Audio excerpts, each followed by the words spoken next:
Baada ya mabishano makali yaliyopita hivi karibuni huko nchini Marekani katika kikao cha makubaliano kati ya Rais Donald Trump na Zelensky ambapo hayakuzaa matunda yoyote na kuishia Bwana Volodymyr kutimuliwa huko White House kutokana na kukosa nidhamu na shukurani kwa nchi hiyo ambayo imekuwa nayo bega kwa bega katika vita vyake dhidi ya Urusi kwa muda wa miaka mitatu. Hata hivyo, kauli ya kushangaza ya Bwana Trump ya hivi karibuni imenukuliwa akisema kuwa Urusi ni rahisi kushughulika nayo kuliko Ukraine.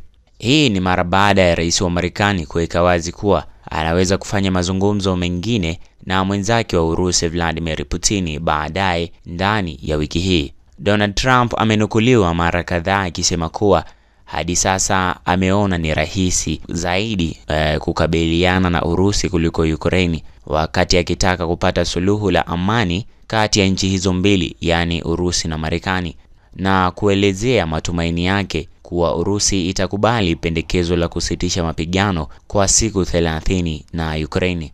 Licha ya kuwa mtazamaji, tumeona kuwa Zelensky ni kichwa ngumu sana na mpaka sasa ameonekana hana uelekeo kabisa, yani hajui afanye nini, na kuashiria kuwa kaingiwa na uoga, yani ameufyata kwa Urusi. Trump aliyesema hayo katika meza ya mazungumzo ya kibiashara siku ya Jumanne, muda mfupi baada ya wajumbe wa Ukraine na Marekani kukutana mjini Jeddah huko Saudi Arabia, ambako Ukraine ilikubaliana na kile ambacho kiongozi huyo wa Marekani alikitaja kuwa kusitisha kikamilifu kwa mapigano, huku Marekani ikiachilia msaada wa kijeshi na kijasusi. Ameendelea Trump kusema, "Nimekuwa nikisema kwamba Urusi imekuwa rahisi kukabiliana nayo hadi sasa kuliko Ukraine, ambayo haifai kuwa jinsi ilivyo, lakini ndivyo ilivyo.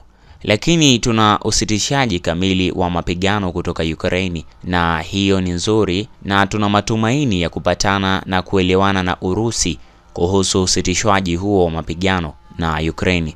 Lakini mtazamaji na mfuatiliaji wa Yuhoma TV, ukumbuke kuwa hivi sasa Marekani imerejesha usaidizi wa kijasusi na kijeshi kwa Ukraine. Usaidizi ulirejeshwa baada ya Ukraine chini ya Zelensky kukubaliana na wazo la Marekani la kusitisha mapigano mara moja kwa siku 30 na Urusi baada ya mazungumzo hayo nchini Saudi Arabia. Na Ukraine pia imekubali kuhitimisha makubaliano ya kina juu ya rasilimali muhimu za Ukraine kwa Marekani haraka iwezekanavyo, huku taarifa hiyo ya pamoja ikisema Ukraine ilionyesha utayari wa kukubali pendekezo la Marekani la kutunga usitishaji wa mapigano wa muda wa siku 30 ambao unaweza kuongezwa kwa makubaliano ya pande zote na ambayo yatakubaliwa na kutekelezwa kwa wakati mmoja na shirikisho la Urusi. Na Marekani imeeleza kuwa itawasilisha pendekezo hilo kwa Urusi hivi karibuni, na kusema kuwa Marekani kwa sasa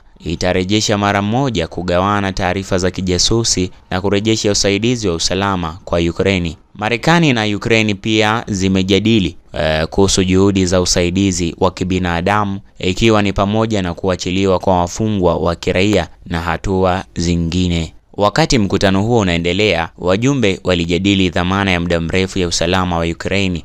Mshauri wa usalama wa kitaifa wa Marekani, Mike Waltz, alisema bila kutoa maelekezo zaidi kama Ukraine imekubali kufanyia kazi mkataba muhimu wa rasilimali wa Marekani na kuahidi kuutia saini haraka iwezekanavyo.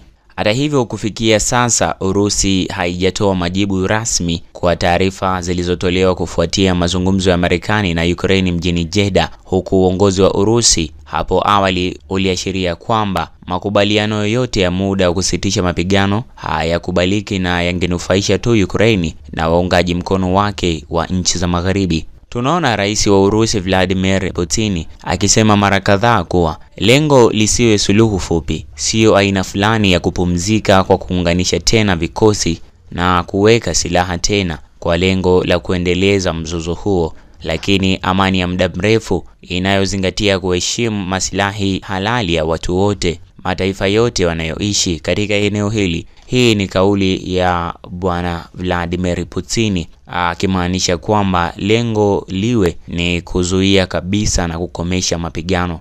na sio tu kupumzika.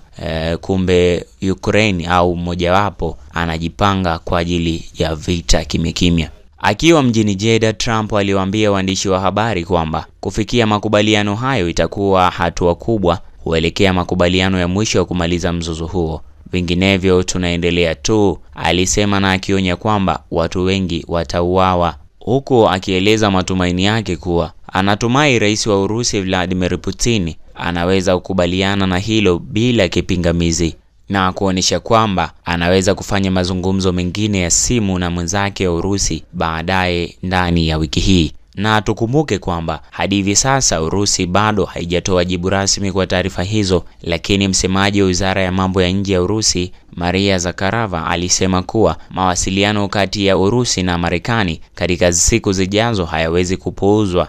Naye ripota wa Kremlin, Dmitry Mironov, alipendekeza kwamba simu kati ya rais wa Marekani na Urusi inaweza kufanyika mnamo siku ya Ijumaa. Lakini cha ajabu na cha kushangaza, mtazamaji na mfuatiliaji wa taarifa zetu, ni kwamba Ukraine, licha ya mazungumzo ya amani na Trump, bado ililenga mji mkuu wa Urusi kwa wimbi lake kubwa zaidi la ndege zisizo na rubani mnamo siku ya Jumanne na kusababisha idadi ya vifo na majeruhi wengi. Kufuatia shambulio hilo, Wizara ya Mambo ya Nje ya Urusi imelaani vikali kile ilichoeleza kuwa ni shambulio la kinyama na la uoga lililofanywa na Ukraine katika mikoa mingi, ikiwa ni pamoja na Moscow siku ya Jumanne kabla ya mazungumzo ya Marekani na Ukraine huko nchini Saudi Arabia. Shambulio hilo ambalo lilihusisha mamia ya magari ya angani yasiyokuwa na rubani UAVs, mengine yaliripotiwa kubeba makombora ili kuongeza majeruhi, ambayo yalisababisha vifo vya raia watatu na majeraha mengi katika mkoa wa Moscow. Kulingana na Wizara ya Ulinzi ya Urusi, jumla ya ndege zisizo na rubani zilikuwa 337 za Kiukraini zilizoondolewa kwa usiku mmoja, zikiwemo 91 karibu na mji mkuu na 126 katika eneo la Kursk. Japo hapo awali ilidokeza kwamba makubaliano yoyote ya muda ya kusitisha mapigano hayakubaliki, ikisema kwamba yangeruhusu Ukraine kujipanga upya, huku ikisisitiza juu ya suluhu la kudumu linalofunga kisheria ambalo litashughulikia sababu za mzozo huo.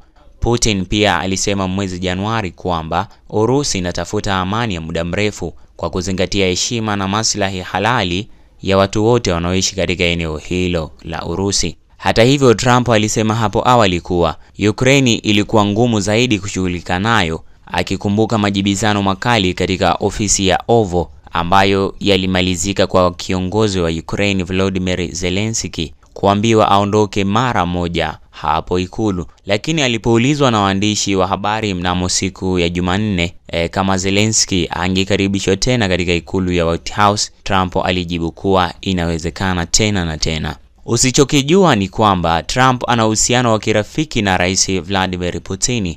Aliwahi kusema kuwa Putin ni kiongozi mwenye nguvu na aliipongeza Urusi kwa baadhi ya hatua zake, jambo ambalo lilielezwa na baadhi ya wapinzani wake kama kupuuza ukiukwaji wa haki za binadamu na uvamizi wa kimataifa. Kutokana na kauli ya Trump kuhusu Urusi kuwa rahisi kushughulika nayo kuliko Ukraine, inaweza kuwa ni tafsiri ya mtindo wa siasa za nje za Trump, ambapo anaendelea kufanya mazungumzo ya moja kwa moja na viongozi wa nchi kama Urusi badala ya kuunga mkono maslahi ya kimataifa yanayoingilia nchi za nje. Trump anasema kuwa kwa kufanya mazungumzo na Urusi, Marekani inaweza kuleta amani na kumaliza mgogoro kwa njia ya mazungumzo na badala ya kutumia nguvu za kijeshi au vikwazo vya kiuchumi. Usisahau kusubscribe, like na kubonyeza alama ya kengele. Asante.